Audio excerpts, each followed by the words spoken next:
네, 시청자 여러분 안녕하십니까? 뉴스타트 2부 시작합니다. 중동 상황이 복잡하게 흘러가고 있습니다. 트럼프는 이란의 차기 권력 구도에 직접 개입하겠다고 선언했고요. 쿠르드족이 참전했다는 이야기도 전해집니다. 유럽 역시 대응을 고심하고 있어 이번 전쟁이 장기화 국면으로 간다는 우려 속에 국제 유가는 다시 치솟았고요. 뉴욕 증시는 하락 중입니다. 이런 국제 유가는 2, 3주 정도 시차를 두고 국내에 영향을 미칩니다. 하지만 우리가 기름값은 벌써 치솟았죠. 이재명 대통령이 어제 최고 가격 지정제 검토를 지시하면서 폭리에는 단호하게 대응하겠다고 했는데요. 문제가 있는 건 분명하지만 시장 가격에 직접 개입하는 게 적절한지를 두곤 논란이 이어질 전망입니다. 그럼 이 시각 주요 뉴스부터 살펴보겠습니다. 트럼프 대통령이 이란의 차기 지도자 선출 과정에 자신이 관여해야 한다고 말했습니다. 그러면서 하메네이의 차남 모즈타파는 후계자로 용납할 수 없다고 밝혔습니다.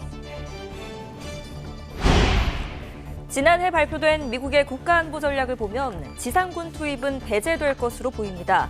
다만 미군 대신 쿠르드족이 개입한 정황이 나오면서 새 변수로 떠오르고 있습니다.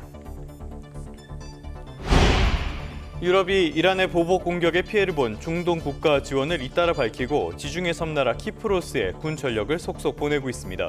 유럽까지 가세하면서 전쟁의 그림자가 더 짙고 넓게 들이우고 있습니다. 중동 사태 여파로 현지에 발이 묶였던 단체 여행객들이 처음으로 귀국했습니다. 여전히 현지에는 항공권 확보에 어려움을 겪는 사람들이 남아 있습니다.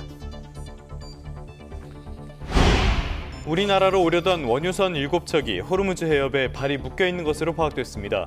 국회 간담회에 참석한 경제계는 범정부적인 지원을 촉구했습니다.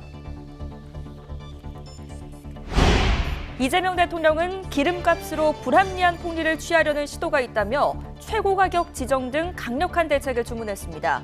100조 원 규모의 시장 안정 프로그램도 신속히 집행해 자본시장의 불안을 차단하도록 했습니다. 네, 바로 이란 전쟁 상황부터 살펴보겠습니다. 관심사 가운데 하나는 이란의 차기 권력 구도인데요. 트럼프가 공습으로 사망한 하메네이 아들이 이란 차기 지도자가 되는 건 용납할 수 없다면서 자신이 후계 구도에 개입하겠다고 밝혔습니다. 또 쿠르드족이 이란을 공격하길 원한다면 전적으로 찬성하겠다고 말했습니다.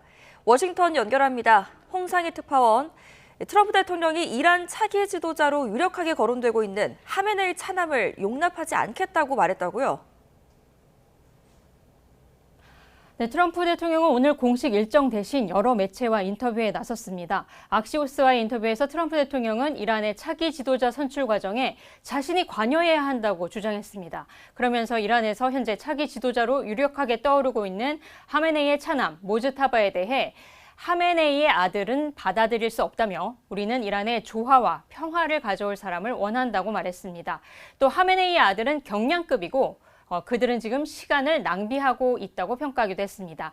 하메네이 차남인 모즈타바는 이란 혁명수비대와 정보기관에 강한 영향력을 미치는 강경파로 평가를 받고 있는데요. 트럼프 대통령이 차기 지도자로 받아들일 수 없다는 공식 입장을 밝힌 겁니다. 앞서 트럼프 대통령은 누가 하메네이를 대체할 수 있느냐는 질문에 우리가 생각했던 대부분의 사람들은 이미 죽었다고 말하기도 했는데요. 어제 발언도 있었습니다. 이 발언 들어보시겠습니다. Their leadership is just rapidly going. Everybody that seems to want to be a leader, they end up dead. 네, 트럼프 대통령은 베네수엘라 사태 당시 자신이 개입했던 것과 같은 방식이라고 말했는데 이 베네수엘라에서 마두로 대통령을 축출한 뒤에 델시 로드리게스를 임시 대통령으로 세우는데 자신이 개입했던 것처럼 이란에도 온건파 인사를 차기 지도자로 세우겠다는 뜻으로 보입니다. 아바스 아라그치 이란 외무장관은 미 NBC 방송과의 인터뷰에서 이란 최고 지도자 선출은 전적으로 이란 국민의 일이고 누구도 간섭할 수 없다고 강조했습니다. 네, 쿠르드족이 이란을 공격한다면 찬성한다는 입장도 밝혔는데요. 이 내용도 설명해 주시죠. 네, 지상군 투입에 부담을 느끼고 있는 미국이 쿠르드족 무장 세력을 지원해서 이란과 대리 지상전에 나설 수 있다는 관측이 잇따르고 있는데요. 트럼프 대통령은 로이터 통신과의 인터뷰에서 쿠르드족이 이란을 공격한다면 전적으로 찬성할 거라고 말했습니다. 또 쿠르드족이 그렇게 하려는 건 훌륭한 일이라고 생각한다면서도 미국이 쿠르드족에 대해 공중 지원 등 이런 군사적 지원을 제공할지 여부, 또 지원 제안을 했는지에 대해서는 말할 수 없다고 답했습니다. 앞서 악시오스는 쿠르드 측 관계자의 말을 인용해서 이번 주 후반 공격을 시작할 수 있고 미국의 승인을 기다리고 있다고 보도했습니다. 엘브리지 콜비 미국 국방부 정책차관은 오늘 미 하원 군사위에 출석해 미국의 군사 목표에 대한 질문을 받았는데요. 이란의 군사력을 약화하고 파괴하는 것이라고 설명했는데 구체적인 전략은 밝히지 않았습니다. 들어보시겠습니다. Which is specifically focused on degrading and destroying the power projection, particularly the conventional power projection capabilities of the Islamic Republic of Iran, and thus.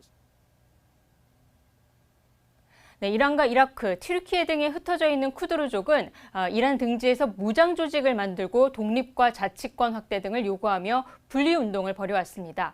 쿠르드족을 내세운 대리 지상전 가능성이 제기되면서 이란은 어제 서북부 접경지대인 이라크 쿠르디스탄주에서 쿠르드족의 근거지와 무기고를 미사일로 타격했다고 밝혔습니다. 네, 이란 전쟁에 대한 미국 내 반대 여론도 커지고 있는데 어떻습니까? 어제 촬영된 영상 하나가 미국인의 관심을 끌고 있습니다. 이곳 시간으로 어제 워싱턴 DC 연방의회에서 이란 전쟁과 관련한 상원 군사위 청문회에서 일어난 일입니다. 화면을 보시면 제복 차림의 남성이 뭔가를 외치며 끌려나가지 않기 위해 강하게 저항하는 모습을 보실 수 있는데요.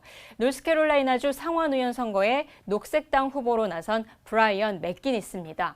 맥기니스는 청문회 도중 이스라엘을 위해 죽고 싶은 사람은 아무도 없다. 미국은 아들과 딸을 이스라엘을 위한 전쟁터에 보내고 싶지 않다고 외치다가 끌려나갔습니다.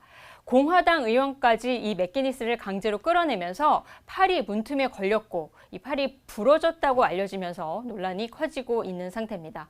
앞서 CNN이 발표한 여론조사를 보면 응답자의 60%가 이 대이란 군사작전에 반대한다고 답하는 등 미국 내 반대 여론도 커지고 있는데요. 워싱턴 DC와 뉴욕 등 대도시에선 이란 전쟁을 반대하는 집회가 잇따라 열리고 있습니다. 지금까지 워싱턴에서 전해드렸습니다. 전쟁은 분명히 확대되는 중입니다. 유럽이 이란 공격의 피해를 본 중동 국가 지원 계획을 밝혔고요. 지중해 섬나라인 키프로스에도 군 전력을 속속 보내고 있습니다. 걸프 국가들이 이란에 잔뜩 날이선 상황에 유럽까지 가세하면서 전쟁의 그림자가 더 짙고 넓게 들이우고 있습니다. 김종욱 기자입니다. 쿠웨이트 주둔 이탈리아군 기지의 미사일이 지중해 섬나라 키프로스의 영국 공군 기지엔 드론 여러 대가 날아들더니 이어 튀르키예로 향하던 미사일이 격추됩니다. 이란의 이딴 공격에 영국과 프랑스가 지중해에 군함을 보낸 데 이어 다른 유럽 국가들도 속속 가세하고 있습니다. 이탈리아는 스페인, 프랑스, 네덜란드와 함께 키프로스에 해군 전력을 파견한다며 며칠 안에 배치될 거라고 발표했습니다. Oggi, visto quello che è successo in Turchia, visto quello che è successo a Cipro, ho dato mandato e ho chiesto al Capo di Stato Maggiore della Difesa di innalzare al livello massimo il livello di protezione della rete di difesa aerea e antibalistica nazionale. 스페인도 방공 임무를 맡을 호위함을 키프로스에 보내 프랑스, 그리스와 함께 작전을 펴기로 했고 영국과 키프로스 국방장관은 방공 능력 강화를 논의했습니다. 키프로스는 중동에서 가장 가까운 유럽연합 회원국, 튀르키예 역시 유럽과 중동 간 길목인 만큼 유럽 국가들이 상황을 더 두고 볼 수만은 없다고 판단한 것으로 풀이됩니다. Iran is targeting oil and gas facilities in the Gulf and tankers in the Straits of Hormuz, trying to inflict economic pain around the world. So we will continue to work with the industries affected and our allies to respond to any impact. 자국 국민과 군사시설 보호를 위해 걸프 국가 지원도 잇따르고 있습니다. 이탈리아는 영국, 프랑스, 독일과 마찬가지로 걸프국을 지원할 계획이라며 무엇보다 이탈리아인 수만 명이 살고 이탈리아 군인 2,000명이 배치된 곳임을 강조했습니다. 프랑스는 중동 내 군기지 상공의 안전 확보를 위해 라팔 전투기를 동원했다며 먼저 해야 할 일은 중동 내 자국민 대피 준비라고 밝혔습니다.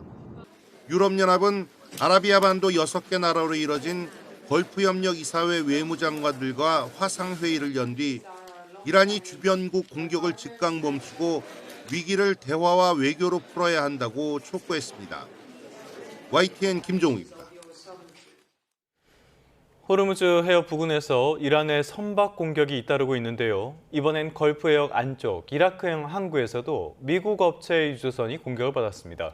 위험 구역이 걸프해 전체로 확산하면서 선원과 또 승객 수만 명이 발이 묶여 있는 것으로 파악됐습니다. 오만에서 김다연 특파원이 보도합니다. 작은 배로 보이는 물체가 대형 유조선을 향해 돌진합니다. 현지 시각 5일 새벽 이라크 근해에서 정박 중이던 유조선 한 척이 일부 파손됐습니다. 폭발이 일어난 항구는 호르무즈 해협에서 깊숙한 걸프 해역 안쪽으로 이란의 원격 조정 자폭 선박 공격으로 추정된다고 외신들은 보도했습니다. 미국 이스라엘이 이란을 공습한 지난달 28일 이후 이라크의 배타적 경제 수역 안에서 벌어진 첫 유조선 피해입니다. 이란 이슬람 혁명 수비대는 걸프 해역 북부에서 미국 유조선을 타격했으며 선박에 화재가 발생했다고 주장했습니다. No ship in every type is not allowed to pass from Strait of Hormuz till next notice. 이란의 공격이 페르시아만 내부까지 확산하면서 걸프 해역 전체 긴장이 고조되는 가운데 유조선 약 200척과 컨테이너선 140척이 빠져나가지 못하고 있는 것으로 파악됐습니다. 발이 묶인 선원과 승객은 모두 3만 5천여 명에 달합니다. 중동 내 하늘길은 차츰 풀리는 분위기인데 우리 정부는 현지 교민을 돕기 위해 우선 오만과 두바이에 신속 대응팀을 급파합니다. 아랍에미레이트 등 국가에서 발이 묶인 우리 국민의 귀국을 지원하기 위해서 전세기 투입 등을 적극 검토 중이며 정부와 경찰은 일단 국내 복귀 시점을 정해두지 않고 현지 상황을 보며 우리 국민의 안전한 출국을 지원한다는 방침입니다. 오만 무스카트에서 YTN 김다연입니다. 네, 방금 전해드린 것처럼 이란이 호르무즈 해협 바깥 지역의 걸프 해역에 정박 중이던 유조선을 공격했다는 소식에 국제 유가가 다시 오름폭을 키우고 있습니다. 뉴욕 상품 거래소에서 4월 인도분 서부 텍사스산 원유 선물은 7% 넘게 올라 $80 벽도 넘어섰습니다. 이렇게 이란 전쟁이 걸프 지역 전체로 확산하면서 이스라엘은 물론이고 주변 국가들까지 방공미사일 확보에 비상이 걸렸습니다. 미국의 요격 미사일이 필요한 우크라이나도 급하긴 마찬가지입니다. 김선중 기자가 취재했습니다. 두바이 하늘에 이란의 미사일 공격이 쏟아집니다. UAE도 즉각 반격에 나서면서 도심 하늘에는 폭발음이 가득합니다. And we saw, we heard explosions, we heard the hotel shake, we could see columns of black smoke, we saw drone interceptions ahead. 이란의 공격에 걸프 해역 주변국들도 방공 미사일 확보에 비상이 걸렸습니다. 미군 기지와 미국 대사관은 물론 정유시설과 민간 지역까지 공격이 이어지면서 재고가 거의 바닥난 상태입니다. 미국에 서둘러 추가 지원을 요청했지만 제때 공급받지 못하고 있는 것으로 전해졌습니다. UAE는 우리나라에도 지대공 미사일인 천궁2 추가 구매 의사를 전달한 것으로 알려졌습니다. We have strategic storage of ammunition, which ensures continuity and sustainability of interception in all types of weapons for a long time. 우크라이나도 급해졌습니다. 이란 전쟁이 길어지면서 러시아 미사일 방어를 위한 요격 미사일 공급이 이루어지지 못하고 있습니다. 우크라이나는 중동 국가들에게 드론 격추 무기를 제공할 테니 패트리어트 미사일을 달라고 요청했습니다. В наші дипломатичні можливості. Ми допомагаємо в захисті від війни тим, хто допомагає нам, Україні, наближати достойне завершення війни. 미국은 당장 급한 방공미사일 공급은 이스라엘에 우선 집중하겠다는 방침을 세운 것으로 전해졌습니다. 전문가들은 페르시아만 주변 국가들의 미사일 재고는 일주일에 불과하다며 단기간에 물량을 확보하지 못할 경우 불만이 커질 것이라고 지적했습니다. 이란이 공격 대상을 확대하는 건 전쟁 비용을 높이고 주변 국가들의 피로감을 키우기 위한 전략일 수 있다는 관측도 나옵니다. YTN 김선중입니다. 이란 사태의 여파로 중동 정세가 요동을 치면서 인접국인 이스라엘에 머물던 우리 국민들도 필사의 탈출에 나섰습니다. 긴박했던 교민들의 대피 과정을 김희영 기자가 취재했습니다. 이집트 국경 앞 이스라엘을 겨우 빠져나온 대피 행렬이 길게 줄을 섰습니다. 안도의 숨을 내쉬기도 전에 악몽 같았던 전쟁의 공포가 다시 몰려옵니다. 방공으로 대피를 정말 많이 했어야 됐고요. 오늘 중으로 이란이 다시 보복 공격을 할 거기 때문에 앞으로 사이렌이 울리면 다들 방공으로 무조건 대피를 해야 한다.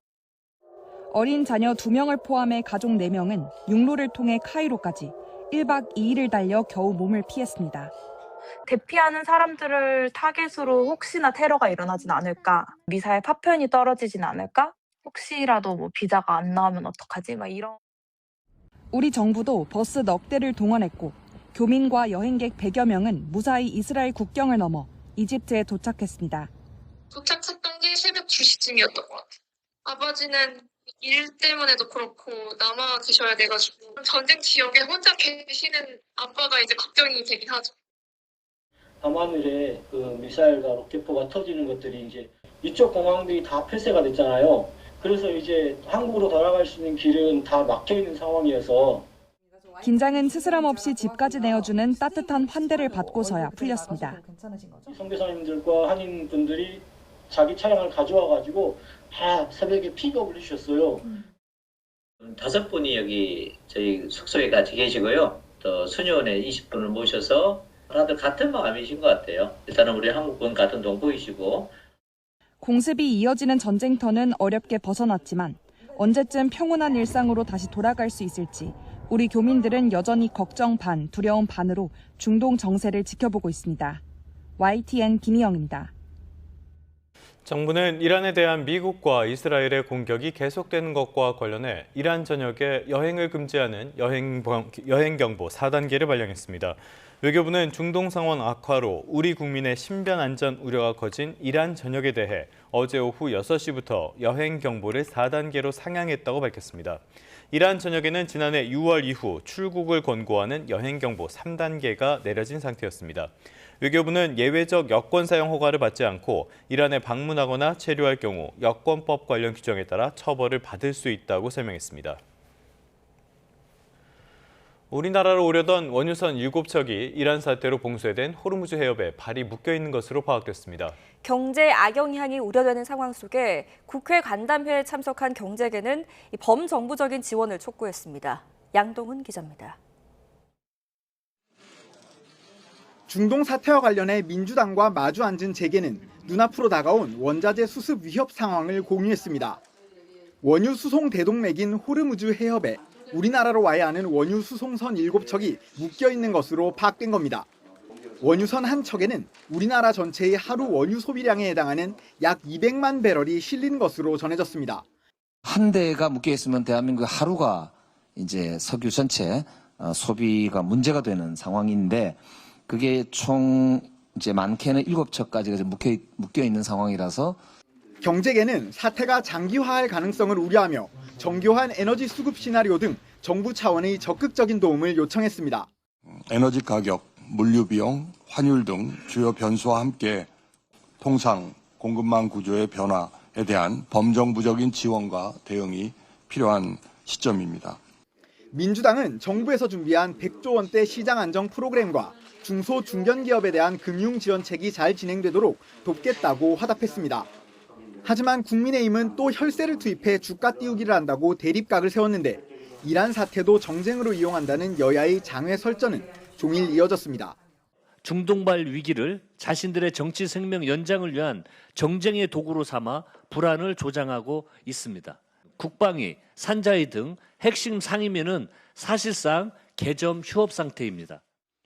국민의 우려와 불안을 가짜 뉴스라고 몰아붙일 것이 아니라 위기를 극복하고 경제 체질을 강화할 정책을 내놓아야 합니다.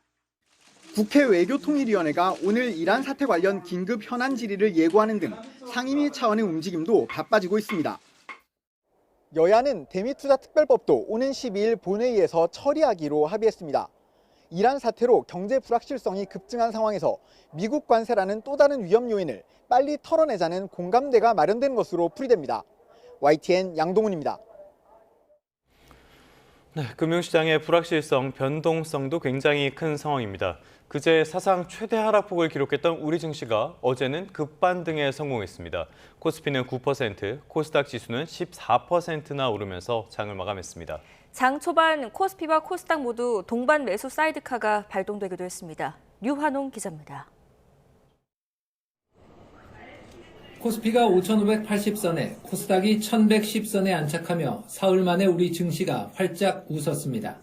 개인이 코스피를 9.6%, 외국인과 기관이 코스닥을 14.1% 끌어올리며 우리 증시가 중동발 충격의 늪에서 빠져나올 수 있었습니다. 코스닥 상승률은 사상 최대 폭이었습니다. 개장 초부터 12% 폭등세가 펼쳐지면서 코스피와 코스닥 시장 모두 5분간 프로그램 매수를 정지하는 사이드카도 발동됐습니다. 삼성전자가 11%, SK하이닉스가 10%, 현대차가 9% 급등했고 코스피와 코스닥 거의 대부분 종목이 상승했습니다. 뉴욕 증시 3대 지수가 일제히 반등한 영향이 컸는데 미국과 이란 간 협상 가능성에 국제 유가가 하락하면서 시장 분위기가 달라졌습니다. 미국 이란 전쟁 불확실성이 진정이 됐고요. 전쟁 장기화에 대한 우려감이 안정화되고 있는 점이 국내 기업 실적에 대한 기대를 다시 부각시키면서 주가가 큰 폭으로 오를 수 있었던 것으로 보여집니다. 업종 가릴 것 없이 상승했지만 최근 증시 폭락과 폭등으로 거래 대금이 늘면서 특히 증권주가 수혜주로 부각됐습니다. 이란 사태로 17년 만에 1,500원을 넘었던 원달러 환율이 한때 1,450원대까지 내려왔지만 아직 안심하기엔 이릅니다. 서울 외환시장에서 원달러 환율은 1,464원에 출발해 1,457원까지 내렸다 1,469원까지 오르는 등 12원가량 널뛰기를 하다 1,468원에 주간 거래를 마쳤습니다. 위험자산 선호 심리가 되살아나며 달러화가 약세를 띠고는 있지만 국제유가가 급등하면 이달 중 원달러 환율이 1,550원까지 갈 수 있다는 우려 섞인 분석도 나오고 있습니다. YTN 유환홍입니다. 네, 이번엔 정치권 소식 살펴보겠습니다. 더불어민주당이 경남지사 후보로 김경수 지방시대 위원장을 단수 공천하며 지방선거 준비 작업을 순조롭게 이어가고 있습니다. 국민의힘도 경선 흥행을 위해서는 다양한 아이디어를 내놓고는 있는데요. 최악의 지지율 속에 인물난을 겪는 모습입니다. 강민경 기자입니다. 더불어민주당이 경남도지사 후보에 김경수 지방시대위원회 위원장을 단수 공천했습니다. 강원도로 향하는 우상호 전 청와대 정무수석, 인천에 출사표를 던진 박찬대 의원에 이어 세 번째로 광역단체장 공천장을 건넨 겁니다. 이재명 정부의 국정 철학은 물론 지역균형 발전에 대한 이해도 역시 최고 수준입니다. 노무현의 마지막 비서관이자 친문 적자로 불리는 김 위원장은 드루킹 댓글 조작 사건으로 대법원 징역형이 확정돼 지사직을 상실했는데 그 마음의 빚을 갚겠다고 강조했습니다. 제 사건의 진실 여부를 떠나서 대단히 죄송하고 송구하다는 말씀을 여러 번 드렸습니다. 경선 지역에선 주자 간 경쟁이 불붙고 있는데 특히 서울이 뜨겁습니다. 현역 의원들이 앞다퉈 공약을 발표하는 가운데 유력 주자 정원호 전 성동구청장은 선관위 예비후보 등록을 마치고 출발선에 섰습니다. 승리를 해야만 하는데 누가 승리할 수 있겠느냐. 이게 이제 첫 번째 판단일 것 같고요. 대통령 지역구였던 인천 계양을 국회의원 보궐선거를 둘러싼 교통정리도 느리지만 꾸준히 진행되고 있습니다. 송영길 전 대표는 정청래 대표를 만나 조속한 당의 결정을 촉구했는데 옛 지역구를 김남준 전 청와대 대변인에게 양보할 가능성에 점점 무게가 실리는 걸로 전해졌습니다. 젊은 후배하고 다투는 모습으로 비춰지는 게 제가 부담스러워서. 공천 후보자 접수를 시작한 국민의힘은 핵심 승부처인 서울시장 경선에 예능 프로그램 복면가왕 방식을 도입할 걸로 보입니다. 오세훈 서울시장의 비현역 도전자들을 붙여 경선 흥행을 끌어내겠다는 게 구설 끝에 야상 점퍼를 벗은 이정현 공관위원장의 구상입니다. 하지만 집안 싸움이 계속되는 현실 속에 비당권파인 오 시장을 끌어내리기 위한 노림수라는 의심도 일각에선 제기됩니다. 양패구산이라는 사자성어가 있는데요. 두 쪽이 모두 지고 모두 상처를 입는 결과를 가져올 것이다. 국민의힘은 이태원 참사 부실 대응 혐의로 1심에서 무죄를 받은 박희영 서울 용산구청장을 복당시키는 안을 포함해 울타리 밖 인물을 끌어쓰는 전략도 검토하고 있습니다. 선거 전 통상 거치는 절차라고는 하지만 기초단체장 후보를 채우기도 녹록지 않은 국민의힘의 인물난을 보여준다는 해석 역시 힘을 얻고 있습니다. YTN 강민경입니다. 서울 남부지방법원은 어제 국민의힘 배현진 의원이 당의 징계 효력을 정지해달라며 낸 가처분 신청 사건을 인용했습니다. 법원의 결정으로 배 의원에게 내려진 징계 효력이 잠정적으로 정지되고요. 배 의원은 당원권과 서울시당 위원장직 등을 모두 회복한 상태로 오는 6월 지방선거를 치를 수 있게 됐습니다. 배현진 의원은 당의 민주적인 질서를 무너뜨린 장동혁 지도부가 지금이라도 반성해야 한다고 비판했습니다.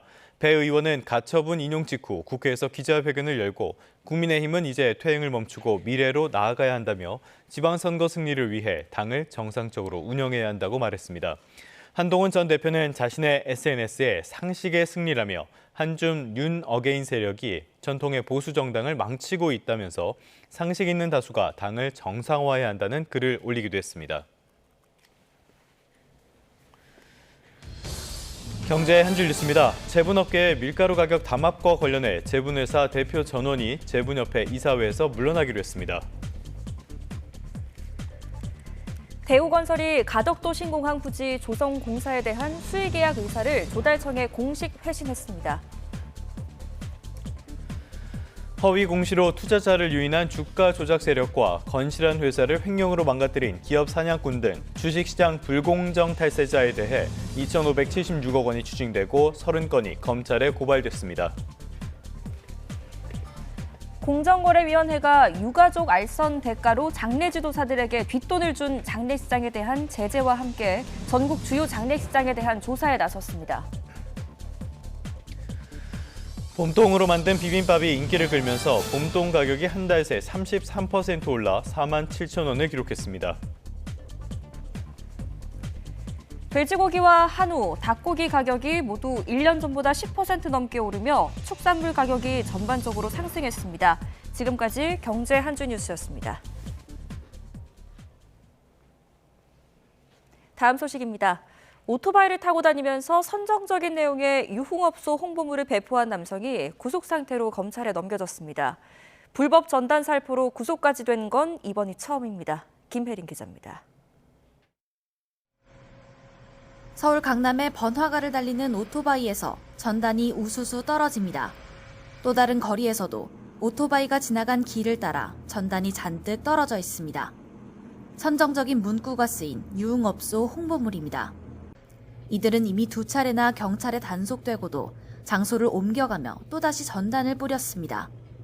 결국 경찰은 전단 살포를 주도해온 30대 남성 A씨를 청소년 보호법 위반 혐의로 구속해 검찰에 넘겼습니다. 청소년들에게 유해한 선정적인 광고물을 배포한 혐의인데 전단 살포로 구속까지 이뤄진 건 이번이 처음입니다. 함께 전단을 배포한 4명과 인쇄소 업주, 유흥업소 관계자 등 7명은 불구속 상태로 검찰에 넘겨졌습니다. 강남 일대 대량으로 살포됐던 불법 전단지는 과거에 범죄 법정형이 높지 않아서 경미 범죄라는 인식이 있었지만 이번 구속 사례를 통해서 더 이상 경미 범죄가 아니라는 점이 분명하게 드러났습니다. 경찰은 불법 전단이 성매매, 불법 대부업 등 2차 범죄의 통로가 되고 있다고 보고 앞으로도 이를 살포하는 행위는 물론 제작을 의뢰하거나 인수하는 업자까지 추적한다는 방침입니다. YTN 김혜린입니다. 국가인권위원회가 성소수자의 권익 증진을 위한 변희수 재단 설립을 허가했습니다. 그동안 공전 끝에 신청 1년 10개월 만에 의결된 건데요. 재단 준비위는 성 전환자의 권리가 존중받는 사회를 만들기 위해 활동하겠다는 포부를 밝혔습니다. 최승훈 기자입니다. 지난 2019년 성전환 수술을 받은 변희수 하사는 육군으로부터 강제전역 처분을 받은 뒤 행정소송 첫 변론 기일을 앞둔 2021년 2월 스스로 세상을 떠났습니다.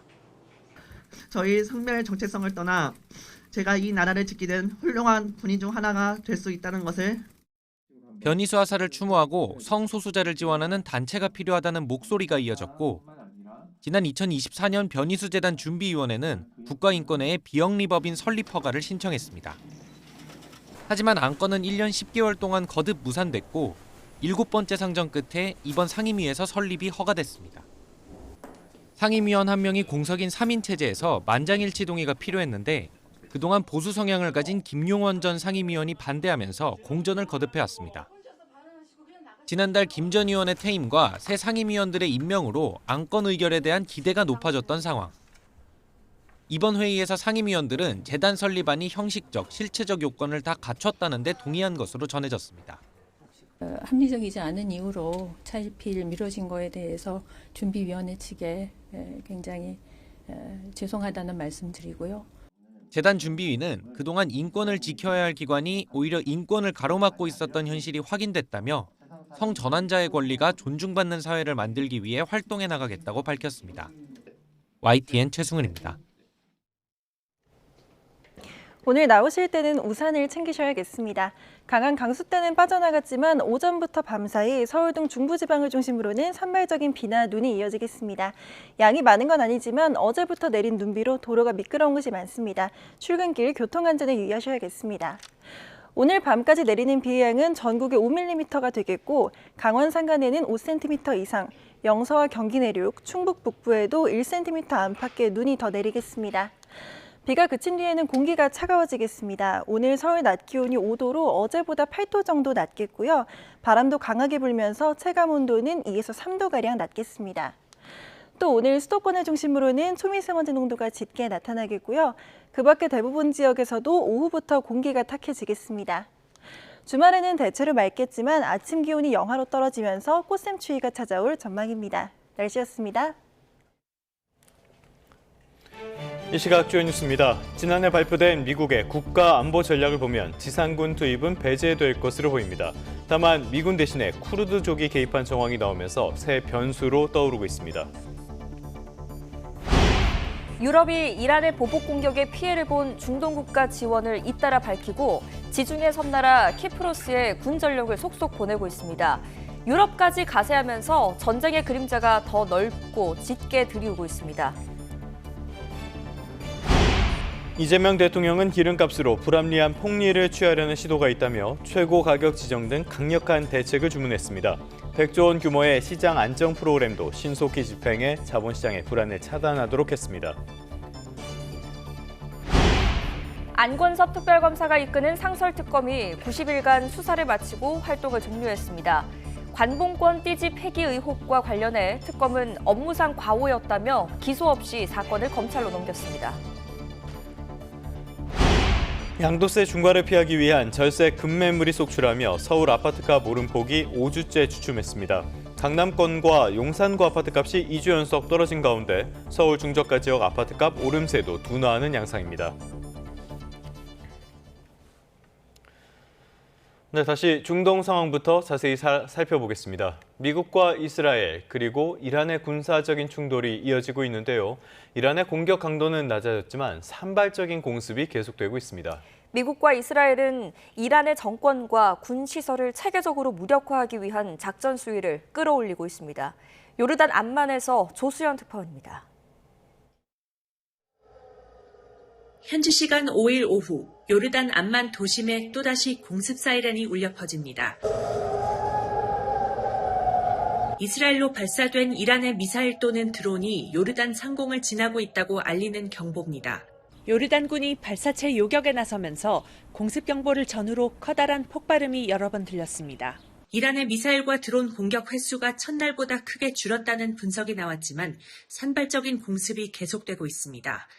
이란은 이스라엘 벤구리온 국제공항과 국방부 청사를 극초음속 미사일과 드론으로 공격했다고 밝혔습니다. 또 미국의 미사일 방어 시스템인 사드 레이더 세대를 미사일로 타격해 파괴했다고 주장했습니다. 이에 맞서 미국과 이스라엘은 이란 신정체제를 무너뜨리기 위한 작전 수위를 높이고 있습니다. 이란 혁명수비대와 정예부대인 쿠드스군, 바시즈 민병대 등의 시설에 포화를 집중했고 탄도미사일과 드론 시설도 추가로 타격했습니다. 특히 최근 이틀간 전투기 100여 대를 투입해 수도 테헤란 동부에 있는 이란군 기지에 200여 발의 폭탄을 쏟아부었습니다. 이스라엘군은 수천 개의 추가 목표물 타격을 목표로 하고 있어 작전이 최소 1, 2주는 더 지속될 거라는 전망도 나옵니다. העליונות האווירית וחופש הפעולה בשמי איראן מאפשרים לנו להגיע לכל מקום ולתקוף כל מטרה. 미군은 이란 정권의 선박 20척 이상을 공격하거나 침몰시켜 이란의 주요 해군 전력을 무력화했다고 자평했습니다. 이런 가운데 이스라엘은 오는 8일부터 단계적으로 민항 항공기 운항을 허용하기로 했다고 발표하면서 안보 상황에 따라 달라질 수는 있다고 덧붙였습니다. 암만에서 YTN 조수연입니다. 트럼프는 하메네이 이란 최고 지도자의 후계 구도에 자신이 관여해야 한다면서 하메네이 아들은 용납할 수 없다고 말했습니다. 트럼프는 인터넷 매체 악시오스와의 전화 인터뷰에서 베네수엘라에서 했던 것처럼 임명에 관여해야 한다고 말했습니다. 이어 이란 정권이 하메네이의 차남인 모주타바를 후계자로 내세울 가능성이 유력하게 거론되는 데에 대해서는 시간을 낭비하고 있다며 하메네이의 아들은 경량급이라고 주장했습니다. 그러면서 하메네이의 아들은 받아들일 수 없다. 우리는 이란의 조화와 평화를 가져올 사람을 원한다고 강조하기도 했습니다. 이번 전쟁에 쿠르드족이 참전을 했다는 여러 정황들이 확인이 되고 있는데요. 이런 병력의 대이란 공격설에 대해서 트럼프는 전적으로 찬성이라고 밝혔습니다. 미군의 지상전 확대 부담을 덜기 위해 이번에도 쿠르드족 손을 빌리려는 의도로 보여 이 전쟁의 중대 변수로 작용할 것으로 보입니다. 정유신 기자입니다. 도널드 트럼프 대통령이 쿠르드족 대이란 공격 가능성을 훌륭한 일이라며 전적으로 찬성한다고 로이터 통신 인터뷰에서 밝혔습니다.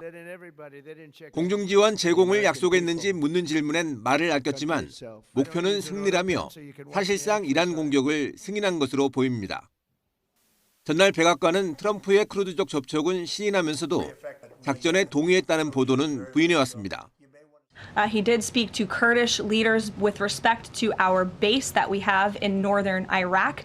But as for any report suggesting that the president has agreed to any such plan is completely false. 앞서 이미 쿠르드족 병력 수천 명이 이란 국경으로 진입했거나 공격을 준비하고 있다는 외신 보도가 잇따랐습니다. 특히 워싱턴 포스트는 트럼프 대통령이 쿠르드 반군 지도자들에게 전화를 걸어 광범위한 미국의 공중 지원까지 약속했다고 전했습니다. 실제로 미국과 이스라엘은 최근 서부 쿠르드족 거주 지역의 이란 경찰서 등을 집중 타격하고 있다고 외신들은 전했습니다. CNN은 미국 CIA가 이란에서 반정부 봉기를 목적으로 쿠르드족과 협의하고 있다고 보도했고 뉴욕타임스는 CIA가 비밀리에 쿠르드족의 소형 무기를 제공해왔다고 전했습니다. 이스라엘 현지 매체들도 쿠르드족 지상작전 목표가 이란군과 경찰력을 분산해 봉기를 증폭하려는 데 있다고 짚었습니다. And I think they could well disintegrate, but if they don't, there will be fighting. And unfortunately, that's what happens when you have a tyrannical government. 이에 맞서 이란은 이라크 쿠르디스탄 자치구에 위치한 쿠르드족 단체본부를 테러 본부라고 발표하고 타격했습니다. 최대 4천만 명으로 추산되는 쿠르드족은 2003년 이라크 전쟁과 2010년 이슬람국과 격퇴 때도 미국 편에서 힘을 보탰지만 튀르키예 등 주변 국가 반발로 독립하지 못했습니다. 쿠르드족의 이번 참전 정도에 따라 중동 전역으로 전쟁이 확산할 수 있는 중대 변수가 될 전망입니다. YTN 정준입니다. 유럽연합 EU와 걸프 6개국은 이란이 주변국에 대한 무차별 공격을 중단하고 중동 위기를 대화와 외교로 풀어야 한다고 요구했습니다. EU는 현지 시간 5일 아랍에미리트, 바레인, 사우디아라비아, 오만, 카타르, 쿠웨이트로 이뤄진 걸프 협력 이사회 외무장관들과 화상회의를 한 뒤 공동 성명에서 이렇게 강조했는데요. 이들은 성명에서 걸프 국가들에 대한 이란의 공격은 지역 안정과 세계 안보를 위협하고 정당화할 수 없는 것으로 강하게 규탄한다며 즉각 중단을 요구했습니다. 네, 이번 중동 전쟁에는 드론부터 인공지능까지 다양한 군사 시스템이 투입됐습니다.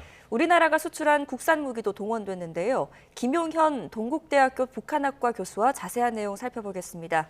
교수님 나와 계십니까? 네, 안녕하십니까? 네, 교수님 안녕하십니까? 네. 자, 최근에 이라크 쪽의 쿠르드족이 지상전에 나섰다라는 소식도 전해지면서 전쟁이 굉장히 격화되고 있는 것 같은데요. 오늘은 이번 전쟁에 투입된 무기라든지 무기 체계에 대해서 살펴보도록 하겠습니다. 미국이 최첨단 무기를 많이 동원하고 있는 것 같아요. 어떤 무기들이 투입되어 있습니까? 지금 미국의 첨단 무기의 거의 전시장 같은 그런 상황이다 이렇게 말씀드릴 수가 있을 것 같은데요. 예. 우선 이제 미국의 전략 폭격기를 한번 봐야 됩니다. 미국의 전략 폭격기 중에서 이제 B-1B 전략 폭격기가 있는데 이건 이제 죽음의 백조라고 이야기를 우리가 합니다. B-1B 전략 폭격기의 폭격 능력이 굉장한 능력이고요. 예. 그다음에 이제 B-2 스플릿이라고 하는 게 있는데 가오리처럼 생긴 그런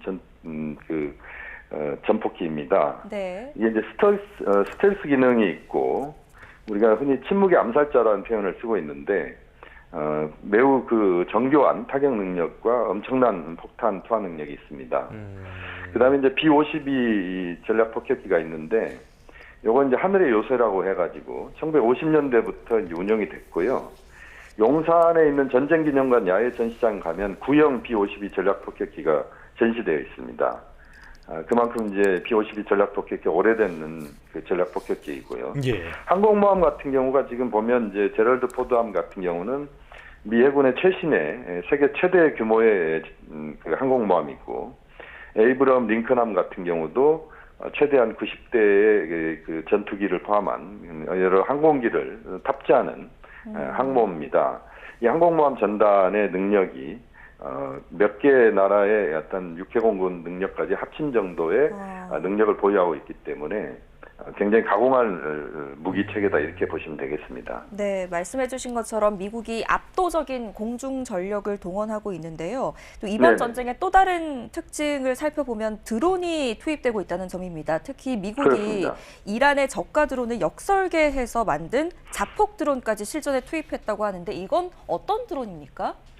그렇습니다. 이번 전쟁에서 이제 중요한 그 무기 체계는 드론입니다. 러시아 우크라이나 전쟁에서도 이제 드론 무기 체계가 그렇죠. 굉장히 중요한 역할을 하고 있고 네. 이번에도 역시 그런데요. 루카스 드론이라고 하는 것은 이란제 샤헤드 136이라고 하는 게 있는데 이게 이제 세계에서 거의 최초의 그 자폭 드론이다 이렇게 보시면 됩니다. 그러니까 자폭 드론이라고 하는 것은 돌아오지 않는 드론입니다. 그러니까 일방향 공격 드론이다 이렇게 볼 수가 있는데 이 드론이 그 엄청난 유력을 이번에 보여주고 있는데 미국이 이것을 역설계한 겁니다. 다시 말씀드리면 이제 샤헤드 136을 분해해서 역설계해가지고 최근에 이제 이 루카스 드론을 만들었고 실제 상용 무기 체계로 도입한 것도 최근입니다.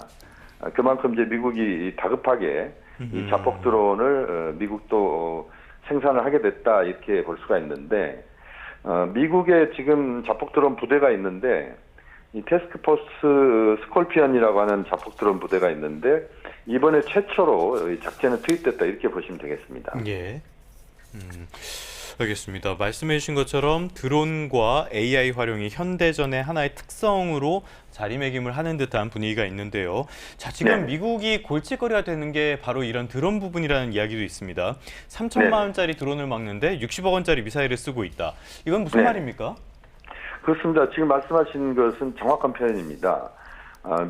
지금 이란이 갖고 있는 샤헤드 136 드론의 생산 비용이 약 3천만 원 정도이고요. 예. 그다음에 이제 이것을 막아야 되는 방공 요격 체계의 대표적인 주자가 이제 페이트리엇 미사일 시스템인데 이 페이트리엇 한 발당 약 60억 정도 들어가는 비용입니다. 그러니까 이건 가성비 싸움에서 사실상 지금 이란이 미국을 붙잡고 늘어지는 이유가 되는 겁니다. 다시 말씀드리면 3천만 원짜리와 60억짜리 이렇게 보면 사실상 비용의 불균형이 발생하고 있고 이란 입장에서는 가성비가 아주 좋은 그런 무기 체계를 갖고 미국과 상대하고 있다 이렇게 보시면 되겠습니다. 그만큼 이제 이 샤헤드 136이 갖고 있는 그 경제성이라고 하는 것은 엄청난 것이다. 일단 이렇게 볼 수도 있겠습니다. 네, 특히 이런 이란의 가성비 전략이 장기화한다면 미국에게도 분명히 부담이 될 것 같은데요. 이렇게 전쟁이 장기 소모전으로 이어진다면 미국도 전 세계 군사 자산을 재배치해야 할 가능성이 나오고 있는데 그래서 일각에서는 이 주한미군 전력이 차출될 수도 있다 이런 전망이 나오거든요. 실제로 어떤 전력이 차출될 수도 있다 이렇게 보십니까?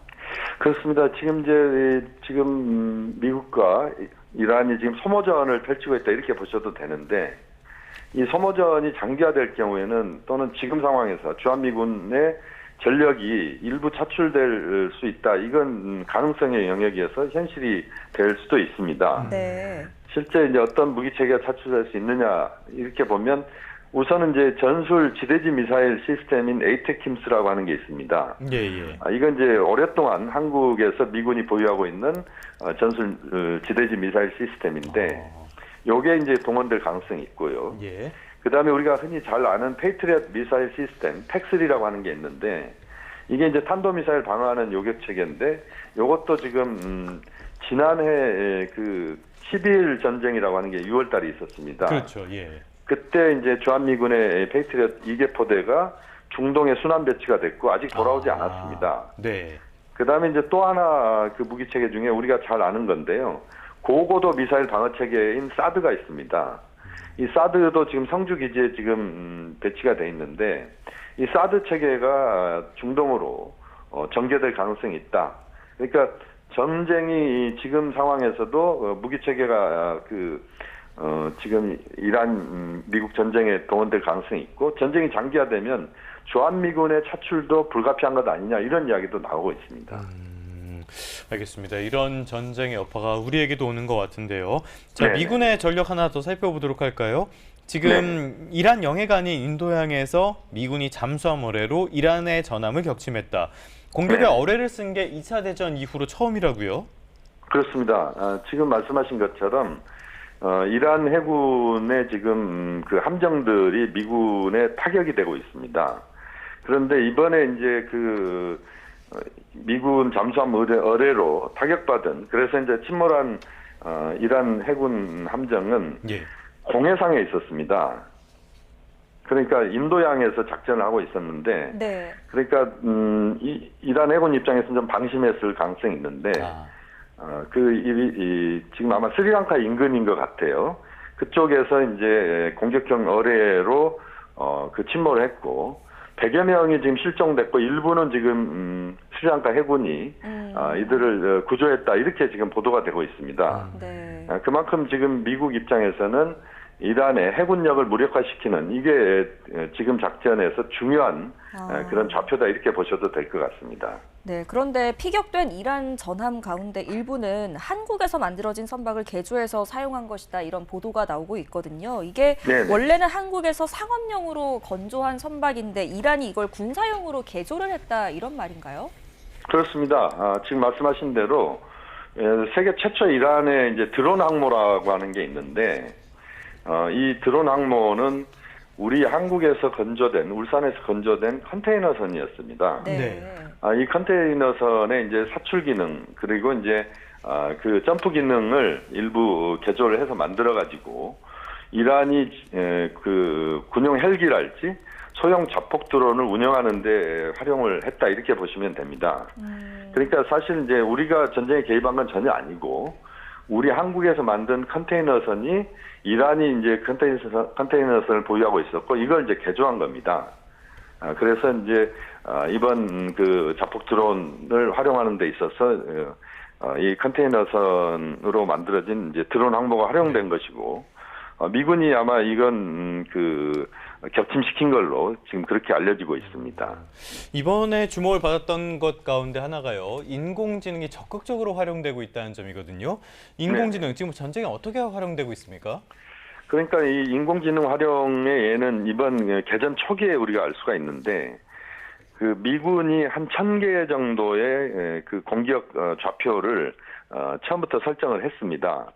이 공격 좌표를 설정을 했고 이 공격 좌표를 어떤 수단으로 또 어떤 그 타겟 우선순위를 정해서 할 것이냐는 이번에 그 인공지능 AI가 이걸 한 겁니다. 다시 말씀드리면 MMS라고 그래가지고 메이븐 스마트 시스템이라고 하는 게 미국의 그 회사인 미국의 군사 관련된 인공지능 회사에서 이걸 만든 겁니다. 팔란티어사라고 하는 회사에서 만든 건데 이게 이제 공습 계획을 그 미군이 다듬는 동안에 이 MMS 시스템이 작동하면서 수백 개의 표적을 동시에 제한하고 정확한 좌표를 제공하고 그 중요도에 따라서 타격의 우선순위를 정하는 이걸 그 인공지능이 한 겁니다. 그래서 이 인공지능이 아주 이번 개전 초기에 미군의 어떤 그 공격에 있어서 톡톡한 역할을 했다. 이렇게 지금 평가가 되고 있고요. 대체로 이제 인공지능 부분이 이번 전쟁에서도 적극적으로 활용되고 있는 것들은 다양하게 나타나고 있습니다. 네. 자, 지금까지 공중과 지상 또 해상 전투 그리고 투입된 무기까지 살펴봤다면 최근에는 미국이 이런 군사 작전뿐 아니라 이란 하메네이 제거 같은 과격한 모습을 보여주고 있거든요. 혹시 북한에도 비슷한 위협이 있을 가능성은 어떻게 보십니까? 북한의 위협의 가능성은 그렇게 높다고 보지는 않습니다. 왜냐하면 이제 그 북한이 갖고 있는 것은 핵을 보유하고 있고요. 그다음에 ICBM 대륙간 탄도미사일을 이미 확보한 나라입니다. 그러니까 지금 이란 같은 경우는 핵을 보유하려고 하는 나라이고 ICBM을 갖고 있지도 않습니다. 그리고 또 북한이 갖고 있는 것은 이제 지정학적인 이점인데요. 중국, 러시아, 그다음에 일본이 있고 또 한국과는 바로 국경을 맞대고 있습니다. 그러니까 휴전선이 있는 것이죠. 그러니까 미국 입장에서는 북한에 대한 이란식 공격은 현실적으로 좀 어렵다 이렇게 지금 판단하고 있고 계속 그 부분에 있어서는 미국은 북한 공격에 대한 의사가 없는 걸로 그렇게 지금은 계속 이야기가 나오고 있고요. 실제 그 북한을 공격하는 것은 현실적으로 대단히 어려운 그런 상황이다 이렇게 말씀드릴 수 있겠습니다. 알겠습니다. 지금까지 이번 전쟁에 사용된 새로운 무기체계 대해 그리고 북한 관련된 이야기까지 나눠봤습니다. 김용현 동국대학교 북한학과 교수와 함께했습니다. 오늘 말씀 고맙습니다. 네, 감사합니다.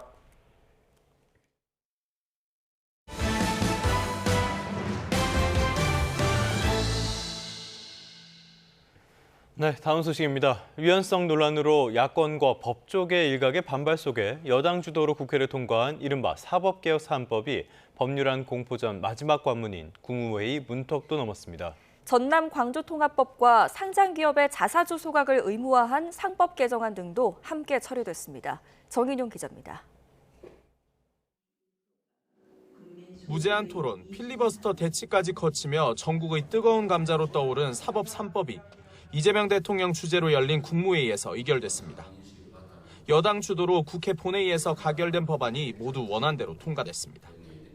관보 개제 등 법률안 공포 절차만 남은 3개 법안 중 우선 눈에 띄는 건 법 왜곡죄로 불리는 형법 개정안입니다. 판검사가 사건에 관한 법을 왜곡하면 10년 이하의 징역과 자격정지에 처하도록 하는 내용을 담고 있기 때문입니다. 법원의 재판도 헌법소원 심판 청구 대상에 포함해 일각에서 사심제 논란이 불거진 재판소원제와 현재 14명인 대법관을 26명까지 늘리는 법안 역시 공포를 앞두게 됐습니다. 야당과 법조계 일부에서 판검사 위축과 소송 지연 그리고 사법비용 증가 등의 우려를 제기했지만 이 대통령은 국회의 제2요구, 즉 거부권을 행사하지 않았습니다. 국회에서 소송의 절차를 걸쳐서 의결이 된 법안인 만큼 저희는 의결하고 그리고 공포하는 것이 바람직하다라는 게 청와대 입장입니다. 이번 국무회의에선 국민투표법 개정안도 함께 처리됐습니다. 재외국민회까지 국민투표를 할 수 있는 권리를 보장해 개헌 과정의 필수 절차인 국민투표법의 위헌 문제를 풀었습니다. 국민 참정권에 관한 입법 공백 상태가 해소되었습니다. 11년 7개월, 법률 효력이 상실된 지 10년 2개월 만입니다. 전남과 광주를 전남-광주 통합특별시로 합치는 법안 또한 의결되면서 오는 6월 지방선거에서 첫 통합단체장 선출이 가능해졌습니다. 주주이익 제고와 경영권 방어수단 축소로 찬반이 갈렸던 3차 상법 개정안도 통과돼 앞으로 상장 기업은 자사주를 일정 기간 내 의무적으로 소각해야 합니다. 청와대는 3차 상법과 국민투표법, 전남 광주 통합법 모두 이재명 정부의 국정과제였다는 데 의미를 부여하고 있습니다. YTN 정인용입니다. 거세지는 여권의 사퇴 압박 속에 조희대 대법원장은 침묵을 이어가고 있습니다. 대법관 공백 사태와 사법행정수장의 대행체제도 장기화할 조짐을 보이고 있습니다. 이준엽 기자가 취재했습니다. 조희대 대법원장은 정치권에서 제기되는 자진 사퇴 요구에 대해 말을 아꼈습니다. 이른바 사법개혁 3법이 모두 통과된 직후 국민에 해가 되는 내용은 없는지 심사숙고해달라고 직격한 뒤로 침묵을 이어가고 있습니다. 정청래 대표가 거취 표명하라고 사퇴 압박 나섰는데 입장 있으십니까? 여권 일각에서 탄핵소추 이야기도 나오는데요. 역대 최단 기간인 42일 만에 물러난 박영재 전 법원행정처장의 후임 임명은 미뤄지며 사법행정은 기우종 차장의 대행체제에 돌입했습니다. 노태학 대법관의 후임 제청도 차일피일 미뤄져 곳곳에 빈자리가 생기는 모습입니다. 법원행정처장일 때는 재판에 참여하지 않던 박영재 대법관이 재판에 복귀하면서 재판부는 그나마 결혼 없이 유지됩니다. 그러나 미뤄지는 후임 대법관 제청을 두고는 임명권자인 청와대와 제청권자인 대법원 사이 기싸움 관측까지 나오고 있습니다. 대법관 후보 추천위원회가 김민기, 박순영, 손봉기, 윤성식 4명을 후보로 추천한 지 40일이 넘었는데 통상 2주 이내 제청이 이뤄진 것과는 대조적이기 때문입니다. 후보 제청을 하더라도 임명까지 한 달 정도가 소요되고 여야 대치로 인사청문 과정도 지연될 수 있다는 점을 고려하면 이재명 대통령의 첫 대법관 임명은 더욱 미뤄질 수 있다는 우려가 제기됩니다. YTN 이준엽입니다. 3월 6일 금요일 오늘의 주요 일정 함께 살펴보시죠. 국회 외교통일위원회는 오늘 오전 전체 회의를 열고 중동 상황 관련 긴급 현안 질의를 진행하는데요. 미국의 이란 내 지상군 투입 여부와 전쟁 장기화 가능성에 대해서 의원들의 질의가 집중될 전망입니다. 특검 수사를 받던 중 증거를 없애려 한 혐의로 기소된 이종호 전 블랙펄 인베스트 대표의 첫 정식 재판이 오늘 진행됩니다. 김건희 씨 측근으로 알려진 이 전 대표는 임성근 전 사단장 구명 로비 의혹에 대한 특검 수사가 시작되자 지인에게 휴대전화를 파손 폐기하도록 지시한 혐의로 재판에 넘겨졌습니다. 대구시는 오늘부터 보름 동안 중장비를 쓰는 지역공사장 39곳을 대상으로 지지대 설치와 집안 보강 등 안전조치 여부를 점검합니다. 또 결함이나 위험 요인이 나오면 보완이 끝날 때까지 공사를 중단시키는 등 강한 조치도 예고했습니다. 지금까지 오늘의 주요 일정이었습니다. 쿠팡 사건 수사 외압 의혹과 관봉권 띠지 의혹을 수사해온 상설특검팀이 활동을 마치고 종료됐습니다. 상설특검은 어제 특검 사무실에서 브리핑을 열고 수사 결과를 발표했는데요. 상설특검은 지난해 12월 6일부터 편판식과 함께 본격 가동된 뒤 한 차례 연장을 통해 90일간 수사를 진행했습니다. 이 상설특검의 핵심 가운데 하나는 정치권에서 정쟁으로까지 번졌던 이른바 관봉권 띠지 폐기 의혹인데요. 특검은 기소 없이 사건을 검찰로 넘겼습니다. 띠지 폐기는 업무상 과오고 또 윗선 지시 의혹을 증명할 정황도 밝혀지지 않았다고 설명했습니다. 박광열 기자입니다. 2024년 12월 건진법사 전성배 씨의 김건희 씨 청탁 의혹과 관련해 전 씨 자택을 압수수색한 서울 남부지검. 한국은행 띠지로 묶인 5만 원권 다발, 5천만 원어치 관봉권을 압수했는데 보관 과정에서 불법 자금인지를 추적할 주요 단서, 띠지가 사라졌습니다. 여권에선 윗선 개입 의혹을 정조준했습니다. 그러니까 여러분이 김건희와 윤석열의 사건과 건진이 연결된 걸 무마시키려고 이후 출범한 안권섭 상설특검, 주요 은행 영업점을 돌며 관봉권 경로 추적에 나섰습니다. 당시 수사검사와 지휘부를 소환, 직무유기와 증거인멸 교사 혐의 적용을 검토했지만 끝내 기소에는 이르지 못했습니다.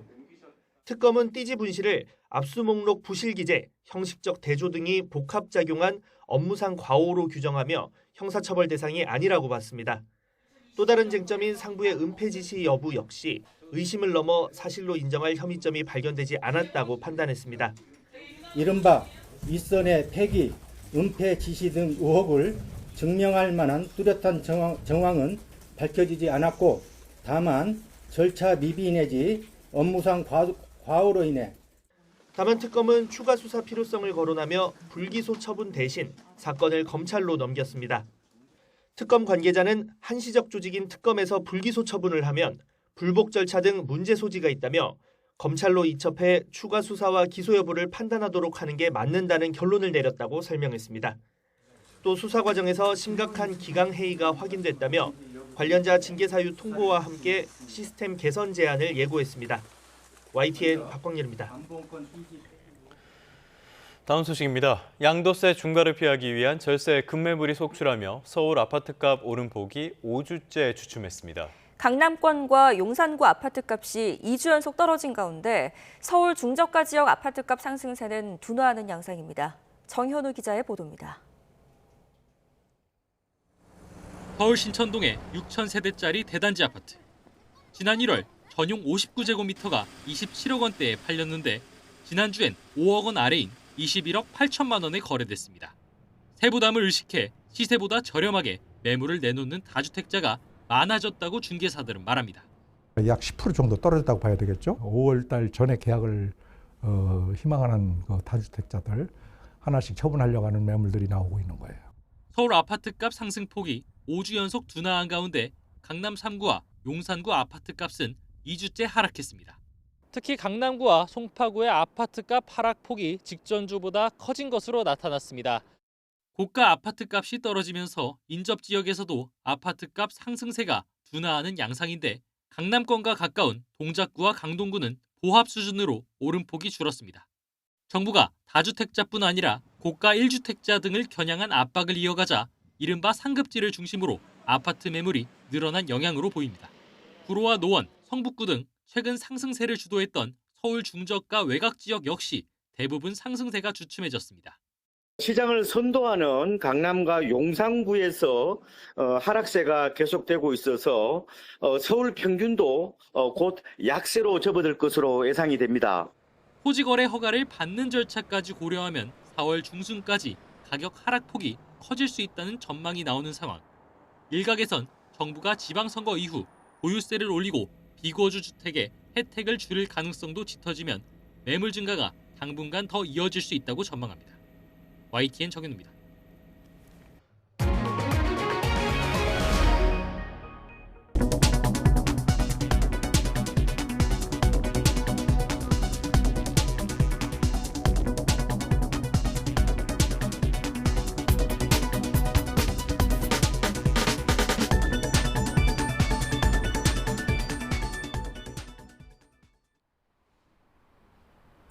오늘 나오실 때는 우산을 꼭 챙기셔야겠습니다. 강한 비구름대는 물러났지만 오늘 오전부터 밤사이 서울 등 중부를 중심으로는 또다시 비나 눈이 내리겠는데요. 내리는 양이 많은 건 아니지만 어제부터 내린 눈비로 도로가 미끄러운 곳이 많습니다. 여기에 아침까지는 내륙 곳곳에 안개도 짙어서 출근길 평소보다 조금 여유 있게 나오시기 바랍니다. 오늘 전국 하늘은 대체로 흐리겠고 밤까지 전국 대부분 지역에는 5mm 안팎의 비가 내리겠습니다. 강원 산간에는 5cm 이상, 영서와 경기 내륙, 충북 북부에는 1cm 안팎의 눈이 더 내리겠습니다. 강원 산간은 이미 많은 눈이 쌓여있는 상태여서 추가 피해 없도록 각별한 주의가 필요하겠습니다. 비가 내리며 오늘은 종일 쌀쌀하겠습니다. 이 시각 서울의 기온이 1.5도, 대전은 0.8도 보이고 있고요. 낮에도 서울이 5도에 그치며 어제보다 8도 정도 낮겠고 그 밖에 대전과 세종도 7도에 머물겠습니다. 바람도 강하게 불어서 체감온도는 이보다 2, 3도 정도 낮겠습니다. 또 수도권을 중심으로는 오늘도 초미세먼지 농도가 짙게 나타나겠고요. 그 밖에 대부분 지역에서도 오후부터 대기질이 탁해지겠습니다. 주말에는 대체로 맑겠지만 아침 기온이 영하로 떨어지며 꽃샘추위가 찾아올 전망입니다. 당분간 쌀쌀해지는 날씨와 함께 일교차도 크게 벌어지겠습니다. 계절이 겨울과 봄을 오가는 만큼 건강관리 잘 하셔야겠습니다. 지금까지 YTN 정수현입니다. 뉴스타트 3부 잠시 뒤에 계속됩니다.